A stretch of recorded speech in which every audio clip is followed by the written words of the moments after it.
প্ৰাণৰ শিল্পী জুবিন গাৰ্গবিহীন আজি 53 সংখ্যক জন্মদিনটো ৰাজ্যবাসীয়ে গীতে মাতে প্ৰিয় শিল্পীগৰাকীক সোঁৱৰণ কৰে।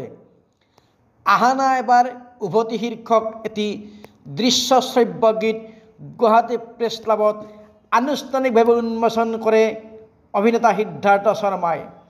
ধৰ্মেন্দ্ৰ চেতিয়াই প্ৰযোজনা কৰা গীতত কণ্ঠনি গৰাইছে জনপ্ৰিয় যুৱশিল্পী দেৱাগীতজে।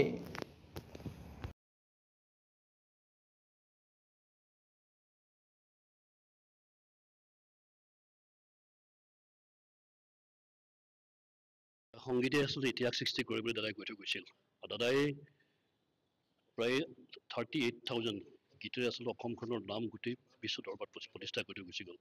আজি এই শুভখনৰ শুভ দিনটোত দাদা জীয়াই থকালে হয়তো আজি আমি বহুতখিনি কিবা কিবি কৰিবলৈ আশা কৰিছিলোঁ। দাদা থকা হ'লে বহুত কিবা কিবি কৰিলেহেঁতেন আৰু 10 বছৰমান জীয়াই থকা হ'লে অসমখনৰ কাৰণে বহুত কিবা কিবি কৰিলেহেঁতেন।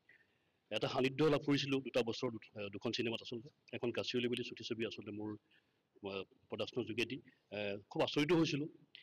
আহানা এবাৰ উভতি শীৰ্ষক এই দৃশ্যশ্ৰব্য গীতৰ উন্মোচনী অনুষ্ঠানত অভিনেতা সিদ্ধাৰ্থ শৰ্মাৰ লগতে আন কেইবাগৰাকীও বিশিষ্ট ব্যক্তি উপস্থিত থাকি অনুষ্ঠানটো সৌন্দৰ্যবৰ্ধন বৃদ্ধি কৰে।